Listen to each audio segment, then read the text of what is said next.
जय हिंद सभी को। 7th क्लास में आप सभी लोगों का स्वागत है। मैं अमरजीत सर।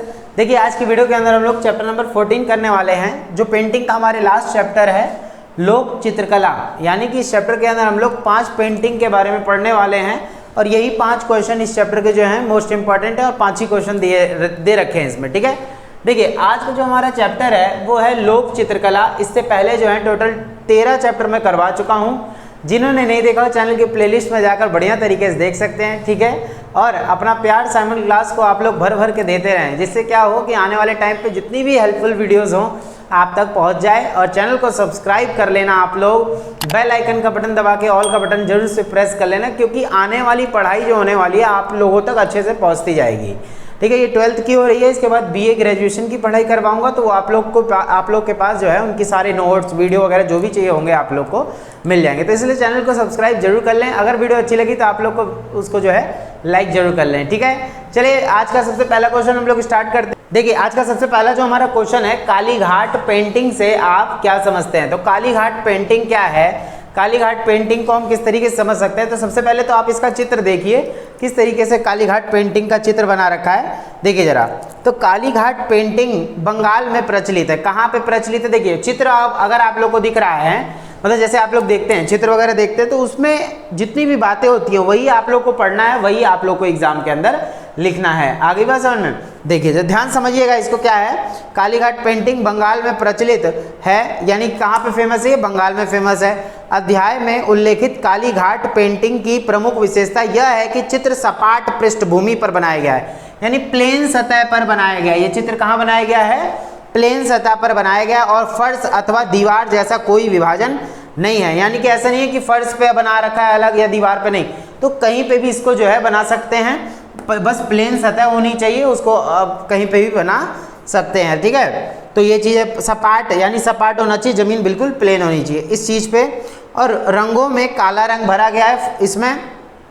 काली घाट पेंटिंग में आपको देखने को मिलेगा, रंगों को काले रंग से, लाल है, पीला है का प्रयोग किया गया है। चेहरे और शरीर में मूलतः सफ़ेद रंग की प्रधानता है। तो यानी चेहरे और शरीर में कैसे रंग भरे गए हैं, सफ़ेद रंग भरे गए हैं।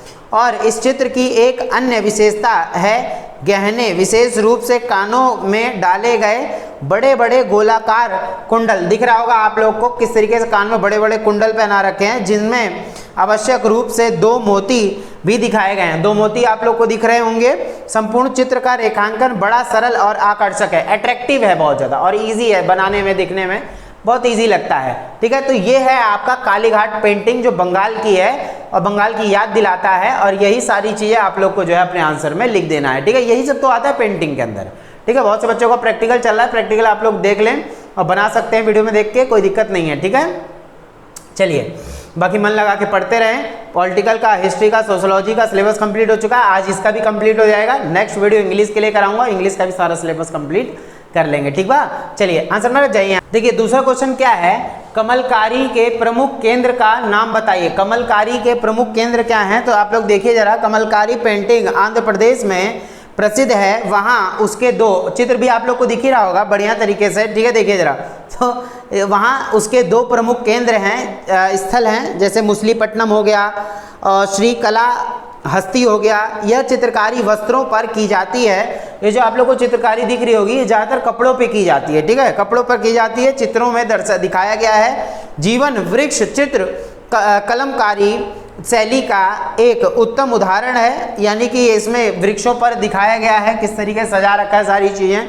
और पारंपरिक भारतीय नक्काशी की रूपरेखा द्वारा यह चित्र कपड़ों पर पर्दे के लिए बनाया गया है, यानी कपड़ों पर पर्दे के लिए। पर्दों पर देखा होगा आप लोगों ने, सुंदर डिजाइन है, ये इतना अच्छा डिजाइन है कि पर्दों पर भी, कपड़ों पर भी किया जा सकता है। तो नक्काशी में पेड़ की शाखा आप लोग को दिख रहा होगा, इसमें पेड़ की शाखा भी है, पेड़ की शाखा प्रशाखाएं भी दे रखी हैं, शाखाओं में से शाखाएं निकली हुई हैं, तथा पत्तियों के साथ कई चिड़ियाओं को दर्शाया गया है। इनमें 2 मयूर भी नजर आ रहे हैं, 2 मोर भी नजर आ रहे हैं इसमें।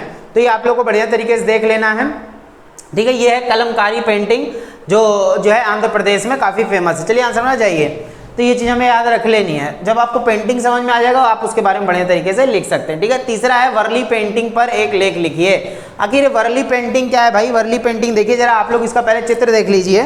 तो वर्ली पेंटिंग महाराष्ट्र के ठाणे जिले में थाने जिले के, महाराष्ट्र के थाने जिले के वर्ली जनजाति द्वारा की जाती है। ये वर्ली एक जनजाति है जिसके नाम से ही रख दिया गया वर्ली पेंटिंग, इसीलिए इसे वर्ली पेंटिंग कहा जाता है। इस पेंटिंग में मानव आकृतियां त्रिकोण, यानी सब लोग दिख रहा होगा आपको, कोण के आधार पर दिखा रखे, त्रिकोण दिख रहे होंगे लोग बने हुए, और कुछ सीधे रेखाओं द्वारा बनाई जाती हैं। और इसके बावजूद स्वाभाविकता और जो है मनोदशाएं बड़े श्रेष्ठ ढंग से व्यक्त की जाती हैं, यानी कि इतने स्वाभाविक तौर पर लोगों को दर्शा रखा है इसमें। एक तो त्रिकोण लोग दिख रहे होंगे आप लोग को, ये सारी चीज़ें दर्शाई गई हैं। धार्मिक पेंटिंग भावनाओं की अपेक्षा मनुष्य और प्रकृति के संबंधों को बयान करती है, यानी कि मानव और प्रकृति के संबंधों को।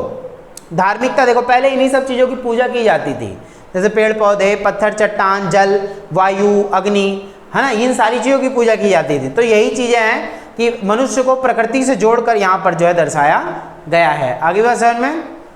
तो ये कौन सी पेंटिंग है आपका, ये वर्ली पेंटिंग है। तो कहाँ की जनजाति है ये, तो महाराष्ट्र के थाने जिले की एक जनजाति थी वर्ली, उन लोगों के द्वारा जो है, वर्ली लोगों के द्वारा ये पेंटिंग बनाई गई, इसलिए इस पेंटिंग का नाम जो है वर्ली पेंटिंग दिया जाता है। आगे बात समझ में, ये चीज़ हमें याद रख लेना है। ठीक है, चौथा क्वेश्चन क्या है, राजस्थान की फड़ पेंटिंग की विशेषता बताइए। राजस्थान की फड़ पेंटिंग क्या है भाई, तो ये किस तरीके से नजर आ रही है हमें, देखिए जरा पहले तो आप लोग चित्र देख लीजिए। तो राजस्थान की फड़ पेंटिंग है। राजस्थान की फड़ पेंटिंग की कई विशेषता है। अध्याय में जिस चित्र का वर्णन किया गया है उसकी विशेषता इस प्रकार है। देखिए, चित्रों को हल्के रंग की सपाट पृष्ठभूमि, इसको भी सपाट पृष्ठभूमि पर दर्शाया गया है। और यह चित्र बहुत बड़े चित्र का एक भाग है, बहुत बड़ा चित्र है, उसका एक भाग दे रखा है सिर्फ ये।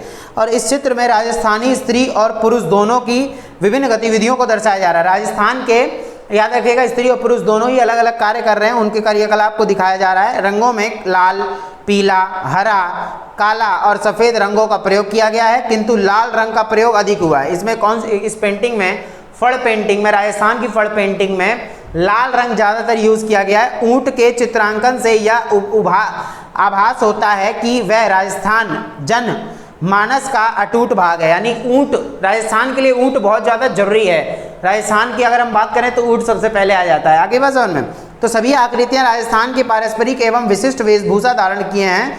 पुरुष सिर पर पगड़ी दिख रहा होगा आप लोग को, और कमरबंद और साफा धारण किए हुए हैं। तो स्त्रियां पारंपरिक चोली, घाघा और दुपट्टा ओढ़े हैं। और अलंकरण के लिए स्त्री और पुरुष दोनों ने गहने पहन रखे हैं। और राजस्थानी भवन कला का एक गुण है झरोखा, और झरोखा दर्शन भी दिखा रखा है, एक तरीके से झांकते हैं, पल्लू में है महिलाएं, जो इस घूंघट में, सॉरी, तो जो इस चित्र में दिखाई गए, यानी कि इस तरीके से महिलाओं को जो है यहाँ पे दर्शाया या ये जो है चित्र का नाम क्या है, राजस्थान की फड़ पेंटिंग। फड़ पेंटिंग आप लोग को याद रखनी, इस तरीके से जो है दिखानी है। आगे बात समझ में, क्या क्या चित्र है, कौन से रंगों का प्रयोग किया गया है, कौन कौन दिखाया गया है, कहाँ की पेंटिंग है, बस यही सब तो लिखना होता है आपको। आगे बात समझ में, चलिए आंसर में जाइए यहाँ से।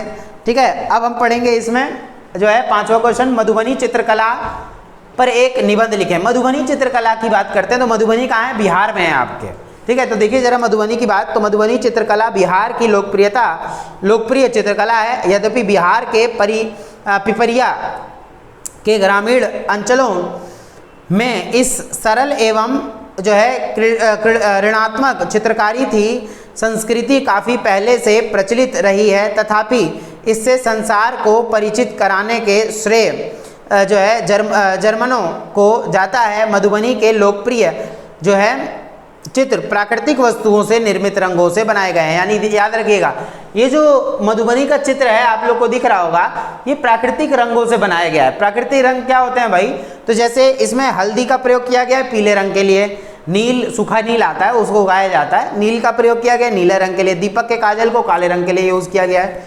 जैसे हमारे घर में क्या होता था, दिवाली वाली रात को जो मम्मी सब क्या करती थी, ऊपर जो क्या बोलते हैं उसको, दिया, हाँ, दिया जो है उसको उल्टा करके रखती थी, उसमें सारा कालिक जम जाता था ऊपर दिए में, ऊपर उसी जो जोत जलती थी उसका काला काला जम जाता था। फिर उसके अगले दिन उसको लगा के पूरा हमें चबोड़ देती थी छोटे पे, है ना, आँखों में लगा दिया, इधर लगा दिया और पैर के तलवे में लगा दिया ना, छोटे छोटे थे तो सब लोग ऐसे ही करते थे। देखिए, तो उसके बाद क्या है, हरी सिंगार के फूल से नारंगी रंग और इस शैली में चित्रांकन के 3 तरीके हैं। भित्ति चित्र होता है जो आप अंदर कमरों में, और पट्टचित्र है, और अरिपन यानी कि कैसे कपड़ों पर, वस्त्रों पर, बहुत सारी जगहों पर ऐसे चित्र बनाए जाते हैं। छति, जल, पावक, गगन और समीर, इनमें सारी पंच तत्वों को दिखा दिया जाता था चित्रों में। अलग अलग रंग निश्चित हैं। इस कला में मुख्यतः स्त्रियां संलग्न हैं। इसमें स्त्रियों को भी दिखाया गया है जो पीढ़ी दर पीढ़ी इस कला को हस्तांतरित करती रहती हैं। यानी स्त्रियों को कैसे कि स्त्रियां जो है इन सारी चित्रों को ज़्यादातर बनाती थी, और स्त्रियों के बाद और स्त्रियां भी जो है इन चित्रों को आगे बढ़ाती चली गई। उस शैली के प्रसिद्ध चित्रकार हैं जगदम्बा देवी, यमुना देवी, शांति देवी इत्यादि। तो महिलाओं ने ज़्यादातर इस चित्र को जो है प्रोत्साहन दिया है। तो ये चीज़ है आपका लास्ट मैंने बता दिया मधुबनी का चित्रकला शैली यानी बिहार में। ठीक है, आंसर समझ जाइए यहाँ से। तो आज हमारा जो है पेंटिंग का सिलेबस कंप्लीट हो चुका है। आप लोग बढ़िया तरीके से अपना प्यार दें। अगर आप लोग को वीडियो अच्छी लगी हो तो प्लीज़ साइमन क्लास को सपोर्ट करें, चैनल को सब्सक्राइब करें, वीडियो को लाइक जरूर कर देना आप लोग, और कमेंट जरूर करना मत भूलना। ठीक है, तो अब हम लोग जो है नेक्स्ट सिलेबस उठाएंगे अपना इंग्लिश का, उसको पूरा कंप्लीट करवा दूंगा मैं। आप लोग का 4 सब्जेक्ट मैंने करवा दिया है। पेंटिंग जो आज पूरा कंप्लीट हो चुका है, और उसके बाद सोशोलॉजी 35 चैप्टर करवा दिए थे। हिस्ट्री के टोटल जो है 32 चैप्टर करवा चुका हूँ उसमें। पॉलिटिकल का जो है उसमें टोटल 35-33 चैप्टर मैंने टोटल उसके करवा दिए हैं। अगर आप लोग को सामने क्लास का या मेरा जो है, देखिए आप लोग को अगर अच्छा लगता हो तो प्लीज़ सपोर्ट करें, क्योंकि अभी हम लोग को बहुत आगे तक जाना है। जब तक और लोगों तक नहीं पहुंचेंगी वीडियो, फिर हम आगे कैसे जाएंगे, आप लोग खुद सोचिए। तो आप लोग प्लीज़ सपोर्ट करें साइमन क्लास को, और जब पढ़ाई अच्छी लगती है तो उसको दिल से लाइक करो वीडियो को। ठीक है, और सच में उसको सब्सक्राइब जरूर करें आप लोग, क्योंकि जब आप लोग को अच्छा लगता है आने वाली वीडियोस आप लोगों तक पहुंचनी चाहिए। तो इसके लिए क्या करना पड़ेगा, सब्सक्राइब करना पड़ेगा ना। बेल आइकन का बटन दबा के ऑल का बटन जरूर से प्रेस कर लेना आप लोग। ठीक है, तो मिलते हैं हम लोग नेक्स्ट वीडियो के अंदर। इंग्लिश का पढ़ाऊंगा अब मैं। इंग्लिश में 6 चैप्टर अपलोड कर चुका हूं मैं ऑलरेडी, और उसके बाद 7वां चैप्टर पढ़ाऊंगा, पिक्चर के साथ पढ़ाऊंगा, बड़ा मज़ा आएगा। ठीक है, तो कल से अब इंग्लिश की वीडियो शुरू हो जाएंगी आप लोग। बाकी पेंटिंग का आप लोग पूरी तैयारी रखें अपनी, सारे क्वेश्चन बढ़िया तरीके से कर लें। जिसके सारे क्वेश्चन हो जाएंगे उसको सारा सिलेबस कंप्लीट हो जाएगा। ठीक है, तो मिलेंगे हम लोग नेक्स्ट वीडियो के अंदर। तब तक के लिए जय हिंद, जय भारत।